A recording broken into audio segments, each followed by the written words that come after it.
ये कार्यक्रम है। क्या लगता है कि बहराइच से आपने चुनावी आगाज को अंजाम दे दिया?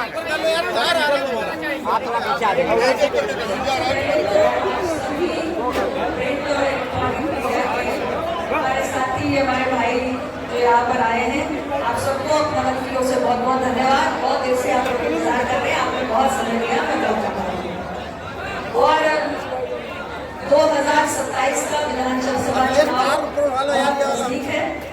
पार्टी पूरे 5 साल तैयारी करती है। हमारे कार्यकर्ता 365 दिन 24 घंटे जनता के बीच में मौजूद रहते हैं। लेकिन चुनाव एक अहम पड़ाव है और हमें गठबंधन में है और हमारे गठबंधन तीसरी बार ये एक अवसर है कि हम जनता का आशीर्वाद प्राप्त करें।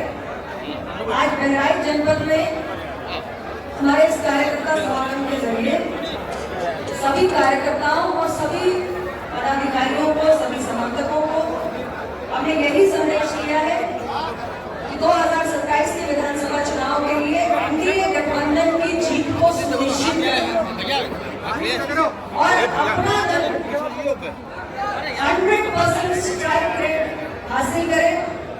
इसके लिए सभी कार्यकर्ता, सभी पदाधिकारी एक बूथ पर जहां भी जो कमियां हैं उसको दुरुस्त करेंगे और एक बूथ हमें जीतना है ताकि हम 100% स्ट्राइक रेट हासिल करें अपनी पार्टी के लिए और अपने गठबंधन के जो भी साथी जिस भी दल से जहां भी लड़ रहे हैं उनको अपना दल के कार्यकर्ता एक बूथ से मजबूती दे सके, जिससे हमारे एनडीए गठबंधन की और भी ज्यादा शानदार जीत 2027 में सुनिश्चित हो। मैडम ये बताइए कि 2027 चुनाव बिल्कुल नजदीक है, ऐसे में क्या लगता है कि चुनाव आप अकेले लड़ेंगी या एनडीए के साथ लड़ेंगी? मैंने पहले ही स्पष्ट कर दिया है, 2014 से लगातार 5 चुनाव अपना दल ने एनडीए गठबंधन के साथ मिलकर लड़े हैं और हर चुनाव में हमारे 3 लोकसभा चुनाव, 2 विधानसभा चुनाव एनडीए गठबंधन उत्तर प्रदेश की जनता की पहली पसंद रहा।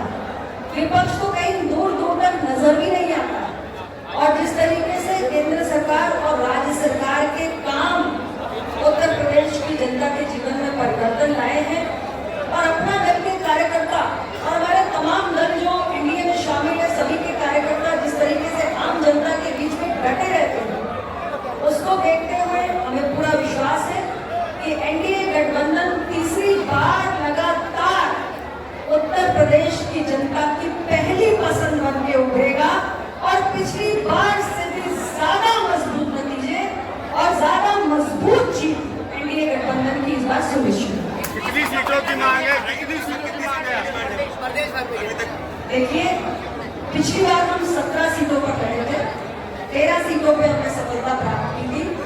इस बार अभी सीटों के बंटवारे पर कोई बातचीत नहीं हुई है, बहुत जल्दीबाजी होगी ऐसा कहना।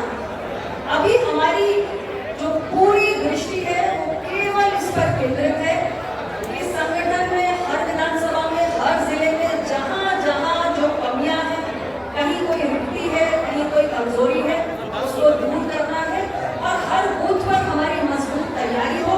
अगर हम संगठनात्मक तरीके से बूथों पर मजबूत रहेंगे तभी हम चुनाव में कोई परिणाम भी दे पाएंगे। तो अभी हम तैयारी के दौर में हैं और पूरी ताकत अपने आप को आगामी चुनाव के लिए तैयार करने में। मैम, आप केंद्र में मंत्री हैं, ऐसे में अरविंद केजरीवाल ने E20 इथेनॉल को लेकर के एक विवाद छेड़ दिया है। उन्होंने ये कहा है कि 4 अगस्त को हम प्रधानमंत्री का घेराव करेंगे। अरविंद केजरीवाल ने क्या कहेंगे आप इसमें? देखिए, पिछली बार हम 100% पे नहीं पहुंचे थे, लेकिन हमने 80% से भी ज्यादा प्राप्त किया है। लोकसभा चुनाव में हमने 100% पहले भी प्राप्त किया है। तो कार्यकर्ताओं की तैयारी, पार्टी की तैयारी हमेशा ऐसी होनी चाहिए कि एक भी सीट हमारी खराब ना हो सके, एक भी सीट हमारे हाथ से ना निकलने पाए और इसलिए हर सीट पर मजबूत तैयारी हो और एक सीट जो हम लड़े उसमें हम रिजल्ट दे पाए, तभी हमारे गठबंधन को मजबूती भी मिल पाएगी। तो जीत कैसे सुनिश्चित हो,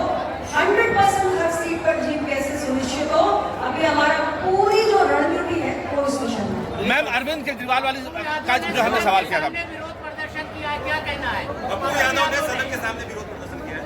चंदा चोरी, राम मंदिर में चढ़ावा चोरी हुई, हम सभी जानते हैं, और एक व्यापक स्तर पर लोगों की भावनाओं को ठेस भी पहुंची, लेकिन सरकार ने इसका संज्ञान नहीं लिया। इस पे SIT भी गठित हुई, जांच चल रही है, 8 लोगों की गिरफ्तारियां हुई और पूरा प्रदेश देख रहा है कि किस तरीके से उनकी पूरी संपत्तियों की, उनके रिश्तेदारों की संपत्तियों की भी जांच चल रही है। SIT की जांच अभी पूरी नहीं हुई है, हमें इसकी रिपोर्ट का, फाइनल रिपोर्ट का इंतजार करना चाहिए। संसद परिसर में जो हमारे विपक्ष के साथियों ने राम मंदिर के चढ़ावा चोरी पर जो प्रदर्शन किया, मैं ये मानती हूँ कि लोकतंत्र में विपक्ष का अधिकार है। राम मंदिर चढ़ावा चोरी एक ऐसा विषय है जो संवेदनशील है, इसलिए निश्चित रूप से विपक्ष को अधिकार है, लेकिन हम जब अपने अधिकार का उपयोग करते हैं तो हमें ये भी ध्यान रखना चाहिए कि उसमें हमें किसी की भावनाओं को ठेस नहीं पहुंचानी है। आप निश्चित रूप से राम मंदिर के चंदा चोरी के विषय को उठाइए, पूरे जोर से उठाइए। हमारी सरकार उस मुद्दे के और संज्ञान में ले चुकी है, उस पर जो भी कार्रवाई होनी चाहिए वो हो भी रही है, लेकिन इसमें धार्मिक प्रतीकों का आप उपयोग करेंगे तो निश्चित रूप से लोगों की भावनाओं का ठेस पहुंचेगी, और इसलिए हम इसकी कतई स्वीकार नहीं है। हमारी पार्टी इस स्वरूप में विरोध प्रदर्शन को स्वीकार नहीं करेगी। मैडम एक सवाल है CGP से, मैडम अब यही बात है, पूरे प्रदर्शन के दौर में माननीय प्रधानमंत्री जी ने एक बार नहीं कई बार युवाओं से